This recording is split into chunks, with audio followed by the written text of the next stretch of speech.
예, 오늘 본문은 그 예레미야를 통해서 바룩이라는 개인에게 주시는 하나님의 말씀입니다. 비록 5절이라는 짧은 말씀이지만 하나님께서 한 개인에게 이렇게 말씀을 주신다는 것은 바룩이 참 하나님 말씀대로 잘 순종했다는 것을 우리가 알 수가 있습니다. 바룩이 누구냐 그러면 이 예레미야 이 선지자의 그 비서 겸 그 다음에 예레미야 선지자가 불러주는 그 하나님의 말씀을 그 예언을 기록하는 그러한 그 일을 맡은 그런 자였습니다. 그러니까 예레미야가 이건 하나님의 말씀이다 하고 이렇게 말을 하면 그것을 바룩이 다 받아 적었죠. 이런 바룩의 이름이 이 뜻이 히브리 말로는 이 축복받는 자 이런 뜻을 가지고 있는데 이 축복받은 자란 뜻을 가진 이 바룩이 오늘 본문에서 이렇게 고백합니다. 3절 말씀에 보게 되면 하로다 여호와께서 나의 고통에 슬픔을 더하셨으니 나는 나의 단식으로 피곤하여 평안을 찾지 못하도다. 이런 고백을 하고 있습니다. 그가 피곤하여 평안을 찾지 못한 이유는 그를 대필하는 것 자체가 힘들어서가 아니라 자기가 기록해야 될 그 예레미야의 예언을 기록하는 그 내용들이 너무 참담한 내용이라서 아마 예레미야는 힘들고 어렵고 고통 중에 있지 예레미야가 아니고 바룩이 고통 중에 있지 않았나 이런 생각을 하게 됩니다. 물론 예레미야와 같이 오기도 갇히고 고난과 고통을 많이 당합니다. 이 예레미야의 이 예언은 어떤 예언이냐 그러면 여러분이 잘 아시는 바와 같이 하나님께서 바벨론을 갖다가 들어서 유다를 갖다가 심판을 합니다.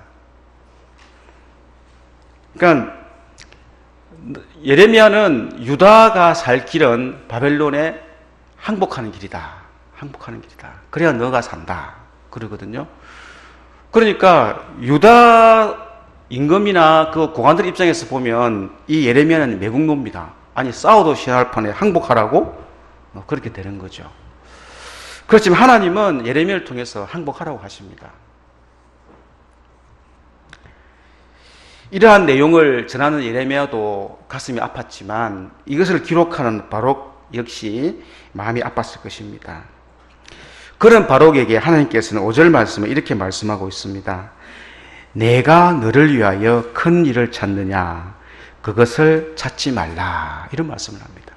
내가 너를 위하여 큰 일을 찾느냐 그것을 찾지 말라. 바룩이 어떤 큰 일을 도모했는지 여기 성경에는 나와 있지 않습니다만 우리가 유추해 본다 그러면 이것은 아마 바룩이 하나님의 유대 심판을 하나님의 그 은혜로 이 고통에서 좀 건져주면 안 되겠습니까? 지금 바벨론에서 쳐들어와가지고 많은 사람들이 포로로 잡혀가고 죽고 했는데 하나님 여기서 꺼쳐주시면 안 되겠습니까? 하는 그러한 간구의 기도가 아니었나 이런 생각을 해봅니다. 그렇지만 하나님은 내가 너를 위하여 큰 일을 찾느냐 그것을 찾지 말라 하신 이 말씀의 의미를 오늘 이 시간 함께 은혜를 나누고자 합니다. 하나님께서 바룩에게 하신 말씀 내가 너를 위하여 큰 일을 찾느냐 그것을 찾지 말라 하신 이 말씀의 의미 첫 번째로는 우리가 하나님의 말씀 하나님의 뜻에 반대되는 인간적인 생각을 버려라 하는 것입니다. 앞에서 말씀드린 것처럼 바룩의 생각은 유다 나라가 심판을 받지 않고 하나님의 은총으로 구원받는 것입니다. 그런데 하나님은 그런 큰 일을 도모하지 말라고 바룩에게 말씀하고 있습니다. 아무리 좋은 생각 같고 아무리 크고 놀라운 일이라고 생각해도 그것은 하나님의 말씀에 반하는 인간적인 생각이라면 그것을 버리라고 말씀합니다. 예레미야 선지자가 하나님의 말씀을 선포할 때 예레미야서 28장 1절에부터 거기에 보면 그 예레미야 선지자를 갖다가 반대해서 반대편에 섰던 선지자 하나냐가 나옵니다. 이 하나냐 선지자가 예레미야가 선포하는 그 말씀에 반대로 이야기를 합니다. 28장 2절에 보면 이렇게 얘기합니다. 만군의 여호와 이스라엘 하나님 이같이 일러 말씀하시기를 내가 바벨로니아 왕의 멍에를 꺾었느니라. 예레미야는 항복해야 됩니다 하는데 이 하나냐는 아니다. 하나님께서 말씀하시기를 바벨론의 멍에를 꺾었다. 그리고 포로 잡혔던 우리 민족들이 돌아오고 성전에서 빼앗겼던 기구들이 2년 안에 다 돌아올 것이다. 무슨 소리 하고 있냐? 이렇게 예레미야와 반대되는 예언을 합니다. 유대 백성으로 딱 들어보면 참 좋은 말입니다. 아니 예레미야는 항복하라 하는데 하나냐는 항복 필요 없습니다. 이제 끝났습니다. 하나님께서 말씀하시기를 이제 우리 구원해 준답니다. 걱정하지 마십시오. 얼마나 듣기 좋은 말입니까? 그런데 중요한 것은 어느 것이 진짜냐는 것이죠. 아무리 좋고 큰 일을 선포한 희망적인 말이라 해도 하나님의 말씀이 아닌 인간적인 생각과 뜻이 담겨져 있는 말이라고 한다면 그것은 아무런 소용이 없습니다. 물론 하나님의 이 예언 때문에 하나님은 그를 죽이십니다.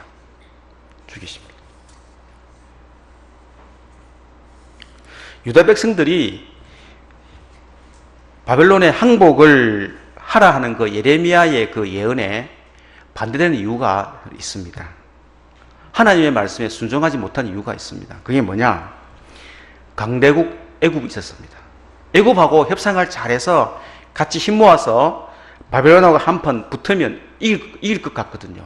그러니까 애굽을 등에 업고 애굽을 등에 업고 항복 안 하는 겁니다. 끝까지 간다는 거죠. 끝까지.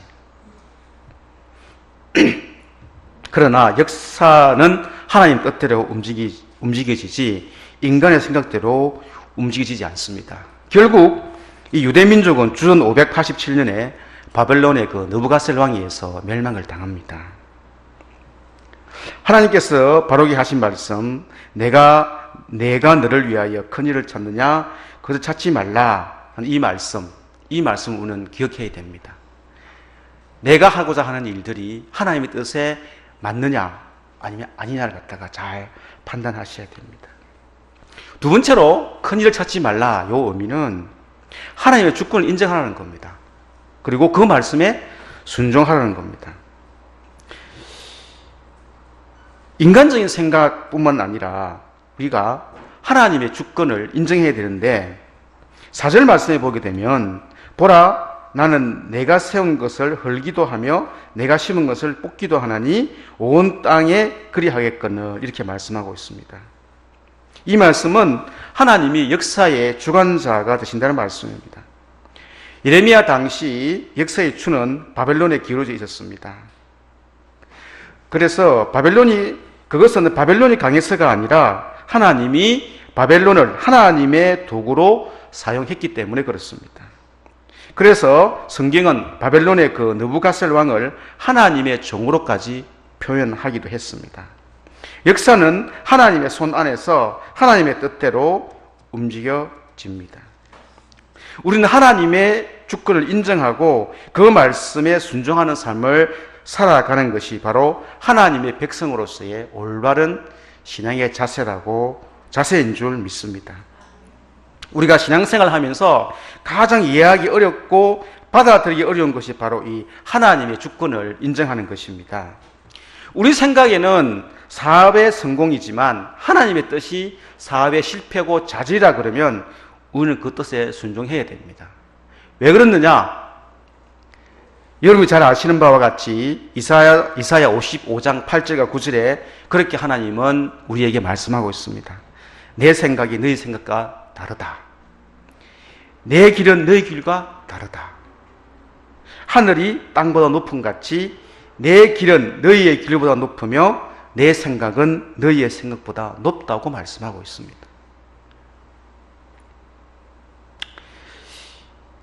여러분, 부모님의 말을 안 듣는 아들이 있다, 자녀가 있다. 그러면 여러분은 어떻게 하십니까? 어떻게 하죠? 네? 때리죠, 그죠? 예, 때립니다. 예. 때려도 말 안 들으면 어떻게 합니까? 옛날에 쫓아냅니다. 예. 저도 애 키울 때 저는 안 그랬습니다. 우리 와이프가 하도 말을 안 듣니까 둘이 싸우니까 불러갖고 팬티만 입혀가지고 그냥 문 밖에 그냥 쫓아냅니다. 그냥 들어오지 말라고. 그러니까 몇 시간 또 서 있다가 들어오죠. 서 있다가 들어옵니다. 그래 했습니다. 우리 클 때 그래 했습니다. 가만히 보니까 하나님께서 이스라엘 유대 백성들이 너무 말을 안 들으니까 이제 쫓아내는 겁니다. 쫓아내는 겁니다. 그냥 도저히 안 되겠다. 도저히 안 되겠다. 우리 이시영 장로님, 유대 민족이 왜 망했죠? 하나님이 왜 포로로 가게 만드셨죠? 이유가 있을 거 아닙니까? 왜 그렇죠? 예, 복이. 임금이 1번, 임금이 정치를 잘 못해서. 2번, 백성들이 서로 싸웠어. 3번, 하나님을 똑바로 안 섬겨서. 4번 있습니다. 군사력이 너무 약해서. 몇 번입니까? 잘 아시네요. 3번. 오늘 오전에 목사님이 말씀하시지 않습니까? 하나님을 바로 모르기 때문에. 아니, 그러면 바벨론도 있고 애굽도 있고 그 사람들은 하나님 안 섬기는데 왜 그 사람도 놔두고 이스라엘 백성만 그러면 매를 맞느냐? 하나님하고 이스라엘 백성하고 계약했지 않습니까? 시내산에서 쌍무계약. 네가 내 계명을 지키면 내가 너한테 복을 주겠다. 그런데 내 계명 안 지키면 알제 하고 쫙 이야기합니다. 쫙 이야기하죠. 그죠?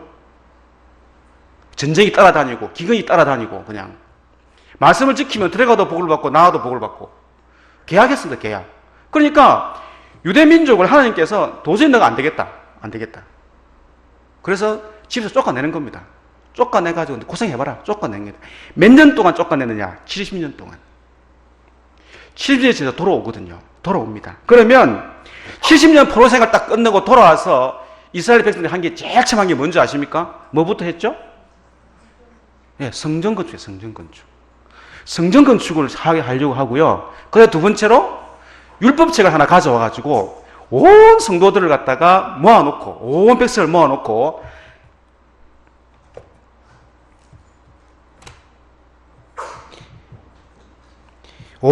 모아놓고 새벽부터 정오까지 느헤미야 8장에 놓습니다.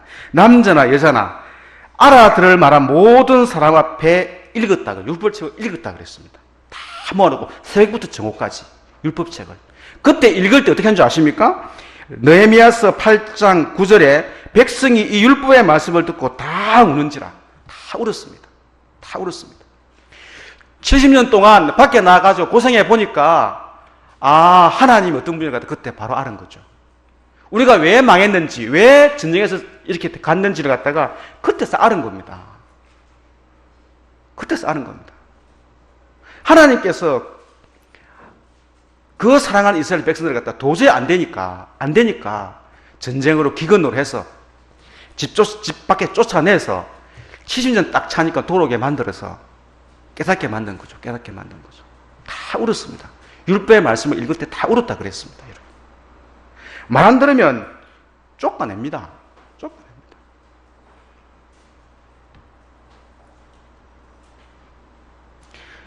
포로로 잡혀가기 전에는 하나님을 바로 알지 못했습니다. 오늘 오전 예배 때 목사님 말씀하신 거 호세아라, 미가 다 그때 사건이거든. 하나님을 좀 알아라. 하나님을 바로 알아라. 하나님을 모르니까 우상숭배하고 옆길로 간 거 아닙니까? 여러분, 교육이 상당히 중요합니다. 신앙교육이. 분명히 얘기했거든요. 모세가 죽기 전에 고별 설교 하지 않습니까? 고별 설교. 너그 자식들 교육 잘 시켜라. 들어갈 때도 문간에다 율법책 써놓고 들어갈 때도 보고 나갈 때도 보고 미간에 붙이고 다 이유가 있거든요. 여호수아가 요단강 건너가기 전에 다 모아놓고 나는 여호와만 섬기겠다. 너 뭐 섬길래? 다 물어봤지 않습니까?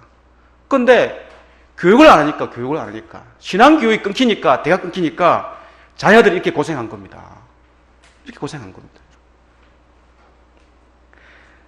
하나님이 그 백성을 사랑하기 때문에 고난을 통해서 여호와 하나님을 만났습니다. 고난을 통해서 여호와 하나님 어떤 분인지 알게 됐다는 거죠. 내 사업이 실패하고 내 삶이 어렵고 힘들면 하나님께서 나를 갖다 하나님을 알기를 원하시는구나. 돌아봐야 됩니다. 그 고난이 어렵고 힘들더라도 다 이유가 있거든요. 제가 한 번씩 말씀드리죠. 베드로를 제가 참 좋아한다고. 베드로가 밤새 고기를 한 마리도 못 잡았습니다. 그렇기 때문에 주님 말씀에 순종할 수 있었습니다, 여러분. 만약에 베드로가 그날 밤에 고기를 가득 잡았다. 그물을 싣고 있는데 예수님 오셔가지고 배 좀 빌려줄 수 있죠. 말씀 들을 수 있죠. 다 끝났습니다. 예수님이 저 가서 깊은 데 가서 그물을 던져라. 베드로 안 갑니다. 예수님 어제 저녁에 많이 잡았거든요. 더 놓아둘 데도 없고요. 내일 잡겠습니다 하고 집에 갑니다. 집에 갑니다. 우리 실패와 좌절을 통해서 우리는 주님이 나에게 하시고자 하는 음성을 들을 수 있어야 됩니다. 그게 믿음이고요. 그게 신앙입니다.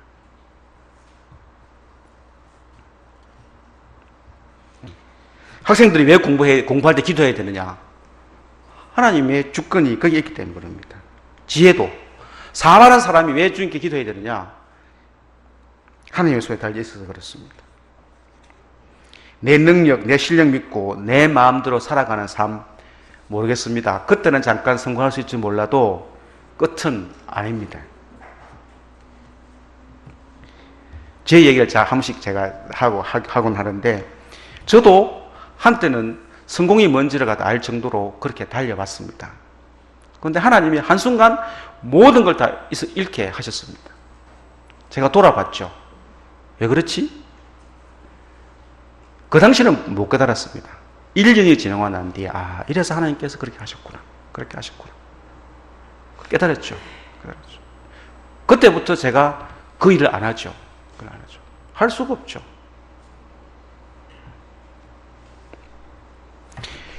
여러분, 우리가 이 말씀을 받은 건 사실은 축복입니다. 축복. 정말 축복입니다. 이걸 그냥 선반에 올려놓고 책상에 올려놓은 것이 아니라 꾸준히 말씀을 봐야 됩니다. 꾸준히 말씀을.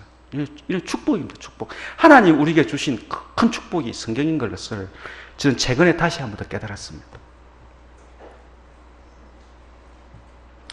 사랑하는 성도 여러분, 무슨 일을 만나든지 철저하게 하나님의 주권을 인정하십시오. 세 번째로 큰 일을 찾지 말라는 말씀. 그것은 크든 작든 어떤 일이든지 그런 일에 연연하지 말고, 큰 일이든 작은 일이든지 연연하지 말고 맡겨준 사명에 충실해라, 이런 뜻입니다. 맡겨준 사명에 충실해라. 바룩은 당시 예레미야가 전해주는 걸 하나님의 말씀을 기록하는 대필자입니다. 하나님의 음성을 듣고 선포하는 선지자가 아니라 선지자가 불러주는 말씀을 기록하는 대필자, 주연이 아니고 조연입니다. 조연. 보기에 따라서는 작은 자로 빚을 수도 있고 비서같이 보일 수도 있고 시키는 일을 하는 하찮은 존재로 보일 수도 있습니다. 그런데 바룩은 자신이 맡은 이 대필자의 사역을 말없이 그리고 충실하게 감당한 것을 볼 수 있습니다.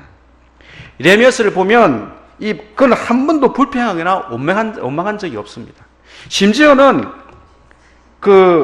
예레미야가 쓴 예레미야서 율법책을 갖다가 왕이 열받는다고 딱 읽어보더만 난로불에다 다 태워버립니다. 싹 태워버리거든요. 바룩이 다시 그걸 적습니다. 더 첨가해가지고 더 적거든요. 아무 말 없이 다시 적습니다. 정말 보면은 맡은 일에 최선을 다한 이 바룩을 보게 됩니다. 쭉 읽어보게 되면.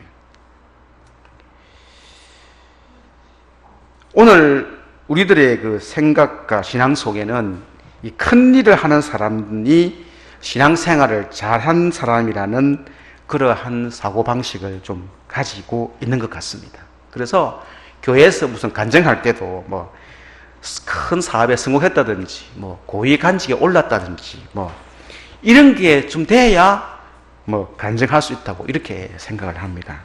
그러나 여러분, 하나님은 큰 일을 하는 자보다는 하나님의 말씀에 순종하는 자를 찾으시고요, 순종하는 자를 원하십니다. 오늘 오전의 말씀에 나왔지 않습니까? 예. 하나님이 내게 원하시는 것. 저는 우리 교회 성도님들을 볼 때, 생각할 때마다 참 감사합니다. 하나님이 기뻐하시는 분들의 생각을 가질 때가 상당히 많습니다. 우리 성도님들 가운데는 특별히 유명한 분도 없고 큰 두각을 나타난 분은 없지만 그래도 바룩과 같이 맡겨준 일에 충성을 다하는 모습을 보기 때문에 그렇습니다. 묵묵히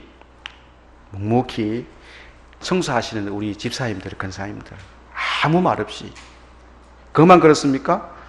식사 준비하시고 교회를 다 돌보시는 우리 권사님들, 집사님들, 교회 구석구석 맡겨준 일에 최선을 다하시는 집사님을 볼 때마다 참 감사하다 이런 생각을 하게 됩니다. 10월달입니다. 10월달 되고 11달 되면 해마다 이 설교 하죠. 예, 내년도 교사 모집합니다. 이런 설교를 합니다. 네. 근데 여러분, 1년 동안 교사를 하신 분들 1년 동안 내 뒤를 한번 돌아보십시오. 뭘 돌아보냐 그러면 내가 교사라는 직분을 통해서 내가 은혜를 받았는지 은혜를 하나도 안 받았는지 마이너스 됐는지 돌아보십시오. 다 은혜 받았습니다. 여러분, 은혜 받았습니다. 내년도 은혜 받고 싶습니까? 계속 하시면 됩니다. 여러분. 내가 은혜 받고 싶습니까? 안 하시는 분들 하시면 됩니다. 보통 이래 이야기합니다. 좀 하라 그러면 실력이 안 되고 뭐가 안 되고 다 못한다는 말씀 하는데, 여러분, 하나님의 일은요 내 힘으로 하는 거 아닙니다. 누구 힘으로 하죠? 누구 힘으로 하죠? 주님이 주시는 힘으로 하거든요. 주님이 주시는 힘으로 합니다. 내 힘으로 하락하기 힘들고 못하죠. 주님이 주시는 힘으로 합니다. 악한 영들이, 악한 마귀들이 내 생각을 틈타지 못하도록 기도하시고요, 나아가셔야 됩니다.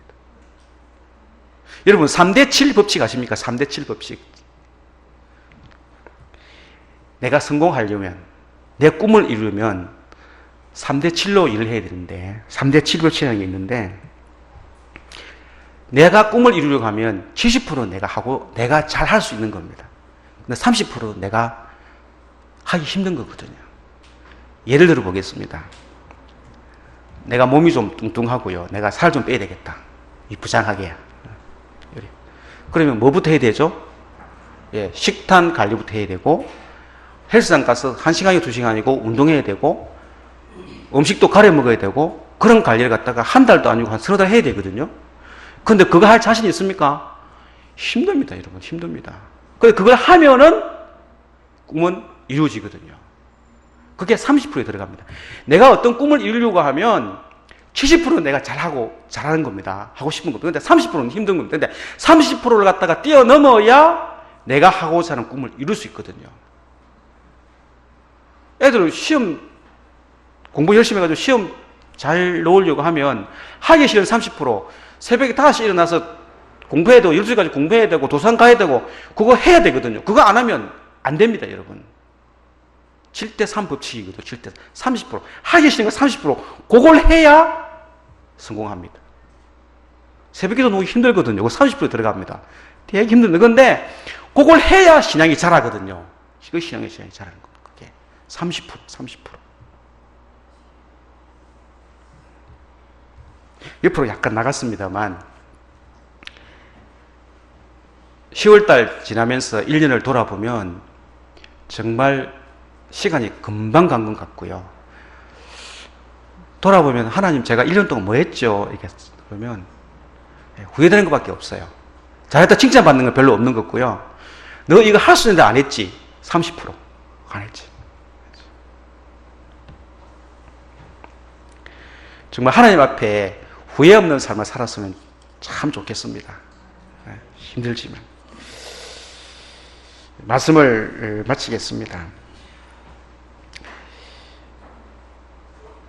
우리가 신앙생활을 하면서 큰 일을 찾지 않기를 바랍니다. 큰 일 때문에 주눅들지 않기를 바랍니다. 하나님 우리에게 원하시는 것은 인간적인 생각에 근거한 큰 일이 아니라 적은 일이지만 최선을 다하는 소명, 그런 것입니다. 내 생각과 내 뜻을 버리고 하나님의 뜻에 순종할 수 있기를 바랍니다. 큰 일을 도모하기보다는 맡겨진 사명에 충실하는 삶을 살아가는 저 여러분 되시기를 주님의 이름으로 축원드립니다. 기도드리겠습니다. 하나님 아버지, 은혜를 감사합니다. 주님의 주권을 인정하고 주님께서 나에게 맡겨진 사명을 잘 감당할 수 있는 저희들이 되게 하여 주시옵소서. 교만한 마음을 갖지 않게 하시고 정말 젖된 아이가 그 어머니 품에 안겨 있음 같이 내 영혼이 주님 품에 안겨서 주님만 바라보며 온전히 주님만을 섬길 수 있는, 그래서 주님의 품 안에서 만족한 삶을 살아가는 저희들이 되게 하여 주시옵소서. 예수님의 이름으로 기도드립니다. 아멘.